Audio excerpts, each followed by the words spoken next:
नमस्ते। उस देश को आसानी से कोई छू नहीं सकता जिसका खुफिया तंत्र मजबूत होता है। पिछले कुछ सालों में भारत ने इसी रणनीति पर काम किया है और दुनिया की परवाह किए बगैर अपनी सुरक्षा चाक चौबंदी नहीं की, बल्कि देशों पर होने वाले बारीक खतरों को काफी हद तक नाकाम किया है। इतना ही नहीं, दुनिया के अलग अलग हिस्सों में बैठकर भारत के खिलाफ साजिश रचने वाले कई दुश्मन रहस्यमय तरीके से मारे गए। इनकी मौत का फायदा कई देशों को मिला है। ये तत्व सिर्फ भारत के लिए मुसीबत नहीं थे, बल्कि उन देशों के लिए भी समस्या बन चुके थे जिन्होंने इन्हें शरण दी थी।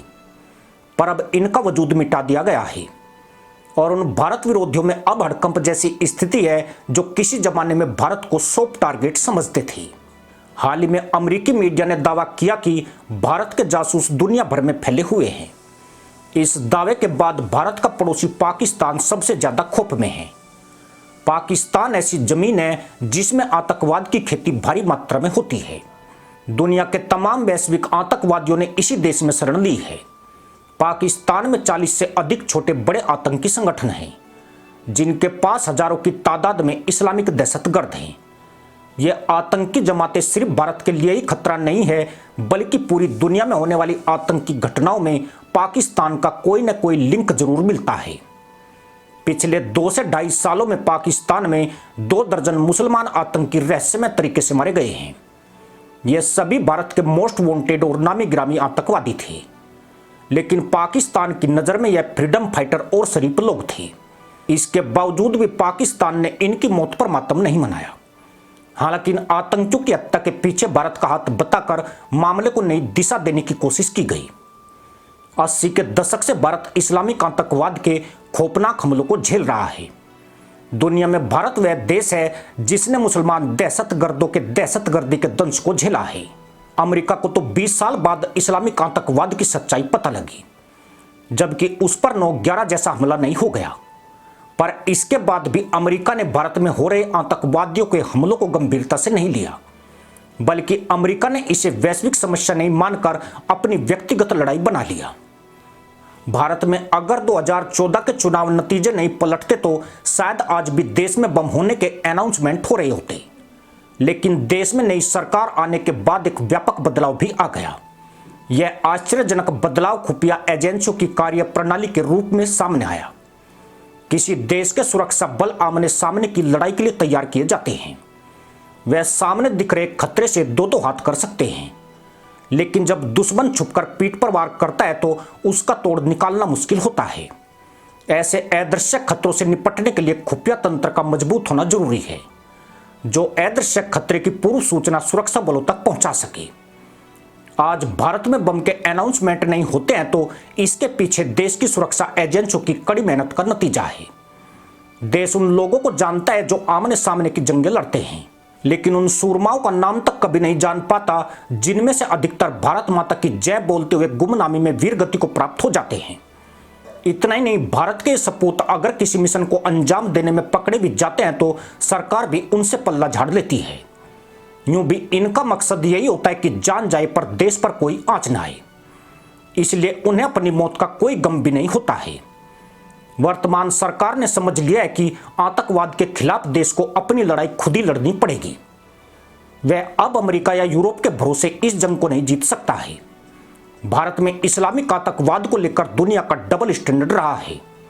अमेरिका अपने दुश्मनों को दूसरे देशों की जमीन पर जाकर खत्म करता है, लेकिन जब कोई अन्य देश ऐसा करता है तो अमेरिका का नजरिया बदल जाता है। उसे तुरंत मानवाधिकार और संप्रभुता दिखाई देने लगती है। पर अब भारत दुनिया की परवाह नहीं करता है। भारत सिर्फ यह देखता है कि उसके खिलाफ साजिश कहां रची जा रही है। नई सरकार ने पिछले 10 सालों में देश की सुरक्षा और खुफिया एजेंसियों को पूरी तरह स्वतंत्र कर दिया है और दशकों तक राजनीति का शिकार रही ये एजेंसियां अब भारत के दुश्मनों के लिए बेहद खतरनाक हो चुकी है। चूंकि भारत में इस्लामिक आतंकवादियों को पाकिस्तान से पैसा और हथियार मिले, इसलिए भारत की एजेंसियों का सबसे ज्यादा खौफ पाकिस्तान में है। पाकिस्तान ने कभी ख्वाब में भी कल्पना नहीं की होगी कि कोई उसकी जमीन पर आकर उसी के आतंकियों को ठोक कर चला जाएगा। पाकिस्तान छाती पर हाथ मारकर आतंकवादियों को पनाह देता था, लेकिन अब वो डरने लगा है। ऐसा करने से उसके हाथ पांव कांपने लगे हैं। मामला इतना खतरनाक हो गया है कि पाकिस्तान अपने आतंकवादियों को छुपाता फिर रहा है। पर उसकी दिक्कत यह है कि अज्ञात हमलावर पूरे पाकिस्तान में मौजूद हैं और अब आतंकियों के लिए उसे सेफ जगह ढूंढे नहीं मिल रही है। पाकिस्तान की जेलों में बंद आतंकवादी तक सुरक्षित नहीं है। अमेरिकी मीडिया का दावा भारत के खुफिया तंत्र की मजबूती को प्रदर्शित करता है कि अब हर देश में भारत के जासूसों की मौजूदगी है। यह शर्म की नहीं बल्कि गर्व की बात है, क्योंकि अगर खुफिया एजेंसी मजबूत होगी तो देश भी सुरक्षित रहेगा। हर देश का अपना खुफिया विभाग है, उनके जासूस देश के लिए खुफिया जानकारी जुटाते हैं। भारत के भीतर भी बहुत से देशों के जासूस काम कर रहे हैं, लेकिन किसी देश पर आरोप तभी पुख्ता होते हैं जब उस जासूस के पकड़े जाने पर उनकी सरकार स्वीकार कर ले। पर जासूसी की दुनिया में ऐसा कभी नहीं होता है, इसलिए मामले आरोपों और नकारने तक सीमित होकर खत्म हो जाते हैं। पाकिस्तान के लिए खौफ के बीच शर्मनाक बात यही है कि वह अज्ञात हमलावरों से अपने आतंकियों की सुरक्षा नहीं कर सका। जब पाकिस्तान की बहुत बदनामी हुई और वहां की जनता ने पाकिस्तान की सरकार और एजेंसियों को आड़े हाथों ले लिया तो पाकिस्तान तिलमिला गया। उसने अपनी फजीयत से बचने के लिए भारत के ऊपर आरोप मढ़ दिया, जबकि उसके पास भारत के खिलाफ कोई सबूत नहीं था। कनाडा में खालिस्तानी आतंकी निज्जर के ठुकने का कोई सबूत पीएम जस्टिन ट्रूडो आज तक दुनिया को नहीं दिखा सके। अमेरिका में मौजूद खालिस्तानी आतंकवादी पन्नू की हत्या का साजिश का आरोप बिना सबूतों के भारत पर थोपने की नाकाम कोशिश की गई।